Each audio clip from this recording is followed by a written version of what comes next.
Hello everyone and welcome back to the Blackford Book Club for the 7th volume of my Liverpool Football Club, the Retro Series. Now if you've missed out on the volumes 3 through to 6, do check them out.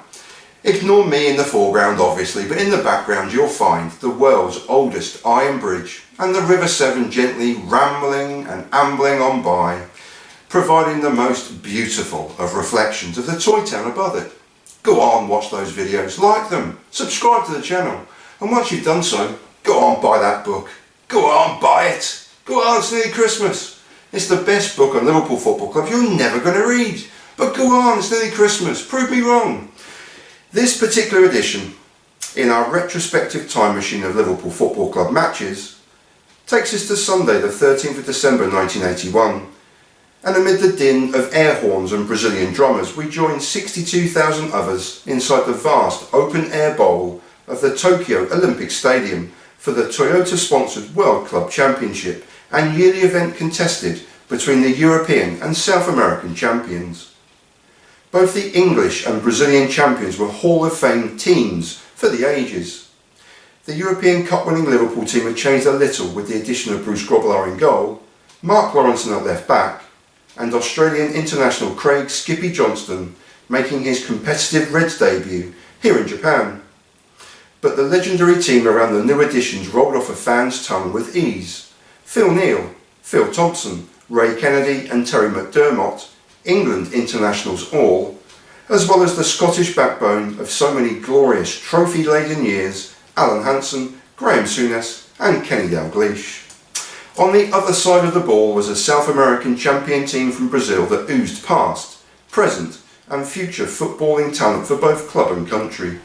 The majestic Junior, a masterful ball-playing adventurous central defender, through a beautiful midfield of Tita, Adilio and Lico, supplying the burly central striker Nunes, and all orchestrated by the magician, future scorer of iconic goals in the 1982 and 1986 World Cups, and the very epitome of the cliché-laden number 10 player or creative playmaker, Zico. Zico was indeed the destroyer in this high noon shootout in Japan, his quick, deft touches forever springing a midfield duel into a threatening attack, and after just 12 minutes under the Tokyo midday sun, he'd sprung a leak and a huge hole in the Liverpool defence, and the FLAMENGO team he captained so magnificently was a goal in front, and never intending on looking back. The Brazilian team dominated from the kick-off on a bone-hard, yellow-coloured, dry, fast and heavily bumpy pitch that looks, in retrospect, to be an absolute nightmare to play on. FLAMENGO made light and beautiful work of the testing conditions, whilst Liverpool truly laboured, and it was no surprise when the Brazilians opened the scoring on just 12 minutes. And what a stunningly beautiful goal it was too. Started and finished by eventual goal scorer Nunes, this tells but a small piece of the overall tale, as the ball was cycled back to front, front and back, and forward once more, but this time more progressively. Patient keep ball football, yet at progressive speed, and 2 or 3 yards ahead of a tired looking and jaded and outclassed Liverpool. The goal scorer brilliantly backheels the ball on the halfway line before continuing his run forward. Zico's beautifully curling ball beats the leaping Phil Thompson and perfectly into the continuing run of Nunes, who with the deftest of flicks with the outside of his right foot, guides the ball over an advancing Bruce Grobbelaar and into the far corner of the Liverpool net. Poetry in Motion is a song now beautifully attributed to my Liverpool Reds, but here it's perfectly apt. Controlled keep ball, cycling around the team, 1 touch and 2 touch incisive progressive football before 2 touches of genius and a deserved 1 goal lead. The Reds of Liverpool would be 3-0 down inside just 41 minutes, the causer lost one, and a dream dashed to becoming World Club Cup champions for the first time, and all before the shrill of the Mexican referee's half-time whistle. On the plus side of a dreadful and outclassed display was the competitive debut of Craig Johnston, playing here in a squad-numbered 16 shirt that also had the players' names emblazoned on the back, and some 2 decades before this very thing would become commonplace in all competitive football. Whilst all around him in a red shirt looked tired, leggy and at least a yard off the pace, Skippy, as he was affectionately known for so many years and even now, was the Reds' heartbeat, an effervescent energy of non-stop running and a lone attacking threat.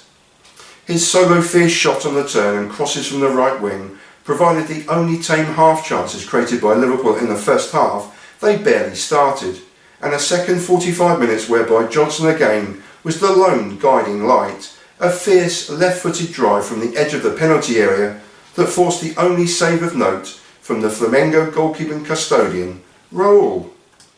Graham Souness saw a lot of the ball, Ray Kennedy and Terry McDermott too, but the Reds were in truth completely outclassed, and the final heavy 3-0 scoreline could have been a lot worse. With Zico, the beating heart of a Flamengo team, playing their 77th competitive game of the season, this was Liverpool's 26th.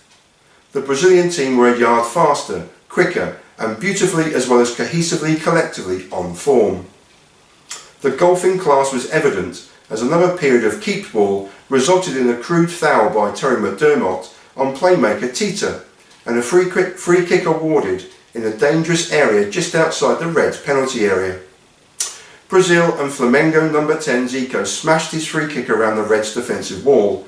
Bruce Grobbelaar spilled the fierce drive, and with the ball bouncing loose, pleasingly throwing up chalk dust from both the 6-yard line and the goal line, Adelio forced home the resultant rebound.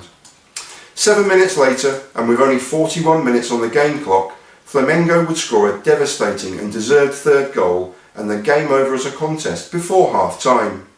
Again it was Zico, again it was Nunes, and again it was a sublime goal that typified the golfing class on this warm afternoon under a Japanese sun. Cycling the ball from defence into attack, the move would traverse the entire length of the Olympic Stadium pitch, and 3 touches of perfection to see the ball Flamengo have coveted and treated so well end up again in the far corner of the Liverpool net. Zico again was central with a defence splitting pass with the outside of his right foot and perfectly into the forward run of the game's first goal scorer, Nunes. The tall and muscular striker takes a steadying touch as he advances into the Liverpool penalty area before unleashing a powerful drive with his right foot past a stranded Bruce Grobbelaar in the Reds' goal. The scoreless second half was notable and memorable for 3 standout chances for Flamengo to extend their already dominant lead, with Nunes being denied a World Club Cup final hat-trick by a brilliant sprawling diving save from Grobbelaar, as well as a desperate finger-tipped flying save from the Zimbabwean goalkeeper to deny an incredible drive from well over 35 yards out from Andrade.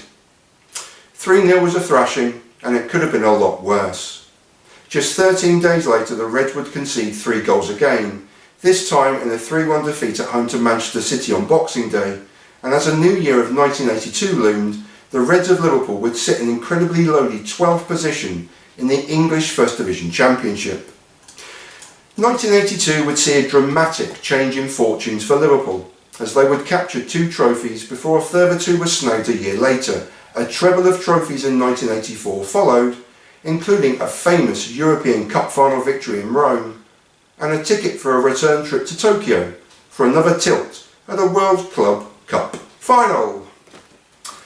And that was volume 7 of my Liverpool Football Club, the Retro Series, brought to you by Stephen Blackford in a retro Liverpool Football Club 1981 European Cup final shirt, promoting a Liverpool book you're never going to read, but go on, prove me wrong. It's a fantastic book.